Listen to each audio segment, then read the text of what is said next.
Bismillahirrahmanirrahim. Orang sombong yang Allah ceritakan dalam Al-Quran, misalnya adalah Namrud. Ya. Kata Allah Subhanahu Wa Taala, Alam tara ila alladhi hajja Ibrahim fi rabbih an atahu Allahul mulk. Idh qala Ibrahim rabbi alladhi yuhyi wa yumit, qala ana uhyi wa umit. Tidakkah kau lihat tentang orang yang berdiskusi, berdebat dengan Ibrahim, an atahu Allahul mulk, ketika Allah berikan kepada dia kekuasaan. Jadi ini Namrud, kapan dia sombong? Setelah dia memiliki kekuasaan. Memiliki kekuasaan, kemudian dengan kekuasaan tersebut membuat dia angkuh, sombong, dan bertahap pelan-pelan sombong-sombong, lama-lama akhirnya merasa dirinya sebagai Tuhan. Kesombongan mengantar dia akhirnya mengaku sebagai Tuhan. Ya, disebutkan oleh para ahli sejarah bahwasanya ratusan tahun dia menguasai dan dia selalu kuat, sehingga dia tidak melihat tanda-tanda dirinya akan mati, mungkin tubuhnya selalu segar, sehingga dia merasa akhirnya dirinya sebagai Tuhan. Ya, kekuasaan yang harusnya membuat seorang pandai bersyukur kepada Tuhan, pada Sang Pemberi, ternyata membuat dia akhirnya menjadi sombong dan angkuh, sombong karena kekuasaan. Maka kemudian berdebatlah dengan Ibrahim sampai dia mengatakan, qala ana uhyi wa umit, akulah yang menghidupkan dan mematikan. Itu sombong. Intinya akhirnya disebutkan dalam sebagian hikayat dalam buku-buku tafsir, ya, bahwasanya Namrud matinya dengan mengenaskan, yaitu Allah kirimkan semacam ba'udah, semacam suatu serangga kecil, entah semacam lalat, semacam nyamuk. Kemudian dakhala fi min kharaihi, kemudian serangga tersebut masuk di hidungnya, kemudian menembus ke kepalanya, ya.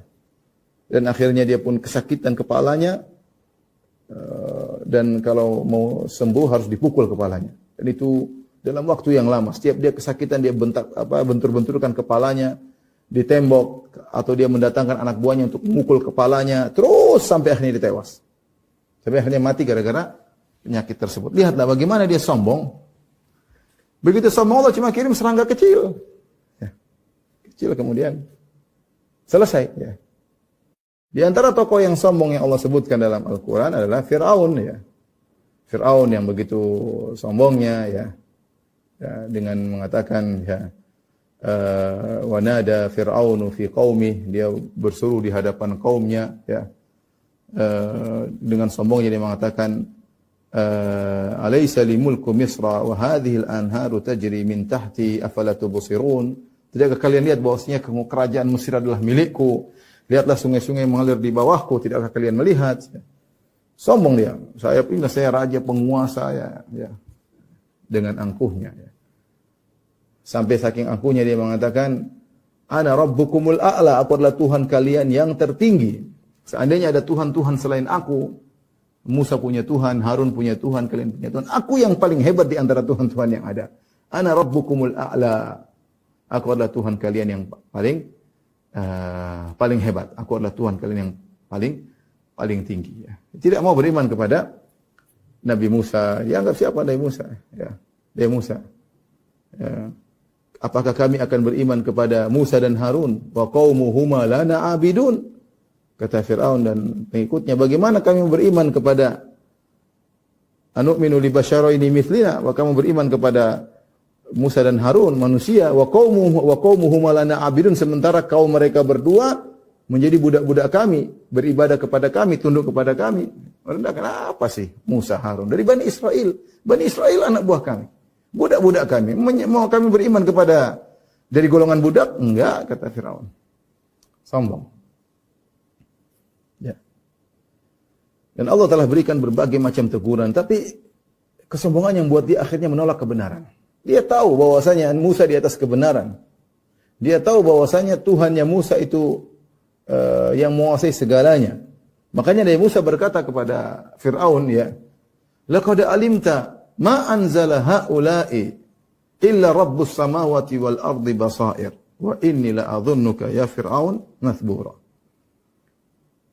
Kata Musa alaihissalam, qala laqad alimta, wahai Fir'aun, sungguh kau telah tahu. Nabi Musa enggak bohong. Nabi Musa mengatakan, kau sudah tahu. Tidak ada yang menurunkan segala mukjizat ini kecuali Rabbus samawati wal ardh, kecuali penguasa langit dan bumi. Kau sudah tahu. Tapi kau sombong aja. Jadi Musa ingatkan, kau sudah tahu hai Fir'aun. Tapi kenapa dia tidak mau beriman? Karena kesombongan buat dia menolak kebenaran. Sudah kita sebutkan dalam definisi kesombongan, di antara aplikasi dari kesombongan adalah batarul haq, menolak kebenaran. Makanya kata Allah Subhanahu wa taala tentang Firaun dan bala tentaranya, wastaiqanatha anfusuhum, yani wajahadu biha wastaiqanatha anfusuhum zulman wa uluwa. Kata Allah Subhanahu wa taala, wajahadu biha, mereka menolak ayat-ayat Allah Subhanahu wa taala. Ya, mereka menolak mukjizat Nabi Musa alaihissalam, padahal wastaiqanatha anfusuhum, padahal jiwa mereka, hati mereka yakin, kata Allah. Wastaiqanatha anfusuhum, padahal Firaun dan tentaranya yakin itu kebenaran. Kenapa mereka tetap menolak? Kenapa mereka tetap jahadu biha? Kata Allah, zulman wa uluwa, karena kezaliman dan karena ingin ketinggian. Jadi kesombongan, jelas ini ayatnya jelas. Kesombongan membuat mereka menolak kebenaran. Meskipun hati mereka sudah yakin. Bahayanya ini, kesombongan buat orang menolak kebenaran, dan akhirnya Allah binasakan Firaun dan bala tentaranya dengan cara terhina. Ini Tuhan yang aku Tuhan, ternyata mati dengan air, tidak bisa apa-apa. Masuk ke dalam Laut Merah, kemudian timpa dengan air, dia tidak bisa berkutik apa-apa. Selesai Firaun. Ya, tuh makan kesombonganmu, silakan. Ya, sampai ketika mau meninggal dia mengucapkan la ilaha illallah. Tahu hilang kesombongannya, tapi tidak bermanfaat. Kesombongannya hilang di saat sudah tidak ada manfaatnya. Seandainya dibuang kesombongannya 1 jam sebelumnya saja, dia menjadi penghuni surga, beriman. Tapi ketika itu percuma.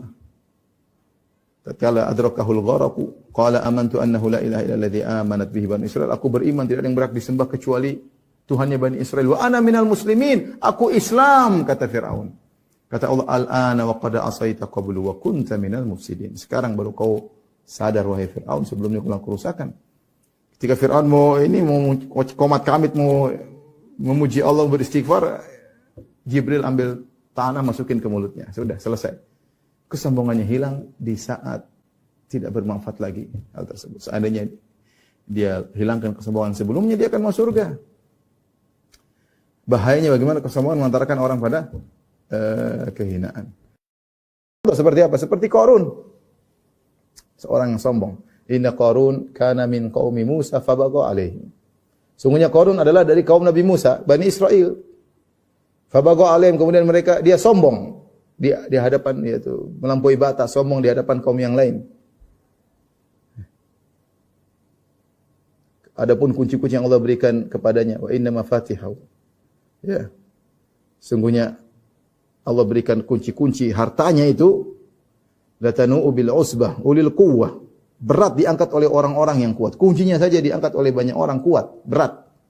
Belum gudang-gudangnya, artinya sangat kuat, ya. Dan kaumnya sudah mengingatkan, la tafrah. Jangan kau sombong wahai Qarun, innallaha la yuhibbul farihin. Allah tidak suka dengan orang-orang yang sombong. Mereka ingatkan, wa bataghi fima atakallahu darul akhir. Artinya ada kaum Nabi Musa yang baik, ingatkan Qarun, hati-hati Qarun, jangan sombong. Ini harta yang Allah berikan kepada engkau, jangan kau sombong. Ya. Allah tidak suka dengan orang yang sombong. Wa bataghi fima atakallahu darul akhir. La tansa nasibaka minad dunya. Wa ahsin kama ahsanallahu ilaik. Wahai Qarun, ya. Carilah akhirat. Jangan lupa duniamu. Kami tidak melarang engkau untuk buang duniamu, wahai Qarun. Orang-orang saleh yang nasihati. Ya. Tapi cari akhirat yang utama. Dunia enggak apa-apa, jangan lupakan dunia. Tapi ingat, silakan ambil dunia, tapi yang fokus adalah akhirat. Dan berbuat baiklah sebagaimana Allah berbuat baik kepada engkau. Dia semua mengatakan, innama utitu ala ilmin indi. Aku ini kaya karena aku punya ilmu. Seakan-akan ada sebagian ahli tafsir dia mengatakan Allah kasih aku kaya karena Allah tahu saya berhak kaya. Seakan-akan dia berkata demikian. Allah kasih aku kaya karena Allah tahu aku berhak untuk kaya. Atau pendapat kedua dari ahli tafsir mengatakan, aku ini kaya ya karena aku jago, punya ilmu berdagang. Kalian goblok-goblok makanya enggak punya harta. Jadi ujub. Qarun ini ujub, ya. Akhirnya satu hari di puncak-puncak kesombongannya, fa kharaja ala qaumihi fi zinati. Kata Allah Subhanahu wa taala, fa kharaja ala qaum fi zinati. Maka keluarlah Qarun, ya, dengan kekayaannya semuanya di hadapan Bani Israel. Dia lagi pamer-pamerkan kekayaannya. Yaitu dia keluar bawa budak-budaknya, bawa anak buahnya, kuda-kudanya, begol-begolnya, emas-emasnya. Lagi pamer, entah mungkin ada apa, hari raya atau apa. Pokoknya dia lagi sombong-sombongnya. Kharaja ala qawm fi zinati. Keluar dengan penuh kekayaannya. Saking hebatnya Qarun ketika dia lagi pamer-pamernya. Qala alladziina yuriduna hayatad dunya ya laita lana mithla ma utiya Qarun innahu ladzu hazzin 'adzim. Maka orang-orang lain yang senang dengan dunia sampai berangan-angan, ya Allah, seandainya kami diberikan seperti Qarun, terpukau dengan kekayaan Qarun. Orang-orang yang saleh mengingatkan, ya. Qala alladziina utul ilma wailakum thawabullahi khairun liman amana wa amila salihan. Maka orang berilmu mengatakan, celaka kalian, jangan berharap seperti Qarun. Ingin seperti Qarun, hisabnya repot hari kiamat. Setengah mati, jadi sombong, jadi angkuh. Punya harta yang banyak, sombong, yang angkuh. Thawabullahi khair, pahala yang Allah siapkan lebih baik daripada itu semua. Ya. Ketika di puncak-puncak kesombongan, kata Allah, fakhasafna bihi wa bidarihil ard, maka Allah benamkan Qarun. Kapan dibenamkan? Lagi di puncak-puncak kesombongan. Masuk ke dalam bumi, berserta harta-hartanya, berserta kekayaannya. Sampai kalau sekarang orang ketemu harta dimanapun, dibilang harta Qarun. Kenapa? Karena Qarun waktu dibenamkan dengan berbagai macam harta. Ini contoh Allah sebutkan bagaimana kesudahan orang yang sombong seperti Qarun, ya. Juga tentang orang-orang Quraisy. Wala takunu kalladzina kharaju min diyarihim bataran wa ria'an nas. Allah sebutkan, janganlah kalian seperti orang-orang yang keluar dari rumah mereka dalam kondisi bataran, sombong, wa ria'an nas, dan ria. Maksudnya apa? Abu Jahal dan teman-temannya ketika keluar ikut dalam perang Badar. Mereka keluar dengan 1000 pasukan melawan pasukan Rasulullah cuma 315 pasukan kaum muslimin yang dipimpin oleh Nabi sallallahu alaihi wasallam. Karena jumlah mereka yang banyak, mereka sombong dan mereka ria, ingin tampilkan kepada seluruh kabilah-kabilah Arab, nih kami Quraisy akan hancurin Muhammad dan pengikutnya. Bataran wa ria'an nas. Sombong. Akhirnya gimana? Akhirnya selesai, mati. Abu Jahal yang begitu sombong, siapa yang bunuh? Yang bunuh Ibnu Mas'ud, yang bunuh pertama anak kecil. Bukan dia mati karena lawan Umar bin Khattab yang jagoan, atau melawan Hamzah bin Abdul Muttalib yang jagoan, atau melawan siapa ke Abu Dujana yang jago, atau Ali bin Abi Thalib sang pendekar yang hebat, ya. Kalau matinya gitu keren lah, duel sama orang. Mati anak kecil. Anak kecil 2 orang datang kemudian kalahkan Abu Jahal, ya. Jatuh, tidak berkutik. Siapa yang sembelih kepalanya? Ibnu Mas'ud, seorang sahabat yang kurus. Bukan dari kabilah yang hebat, yang dulu menggembalakan kambing dan pernah ditolak dadanya oleh Abu Jahal yang sombong dan angkuh. Subhanallah. Maka ketika perang sudah selesai, Rasulullah SAW bilang, carikan jasad Abu Jahal. Ibnu Mas'ud pun cari. Sahabat yang kurus. Kemudian dia dapati Abu Jahal sedang ramak, yaitu nafas yang terakhir. Maka dia naikkan kakinya, dia injak ke dada Abu Jahal yang sombong, yang dadanya ini penuh dengan kesombongan. Sampai saking sombongnya orang mengatakan Fir'aunu hadhil ummah, Fir'aunnya umat ini. Ya, saking sombongnya. Di tempat dada yang penuh dengan kesombongan tersebut, kaki yang kurus milik Ibnu Mas'ud menginjakkan kakinya di atas dada yang penuh kesombongan tersebut. Di saat-saat mau tewas, ya,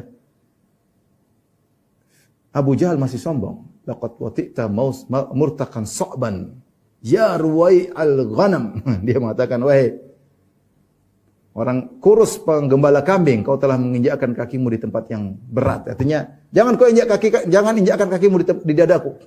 Wahai penggembala kambing kecil. Maksudnya dia masih hina Ibnu Mas'ud. Ya. Sudah mau mati masih sombong. Udah dipenggal kepalanya oleh Ibnu Mas'ud radhiyallahu taala anhu. Ini contoh orang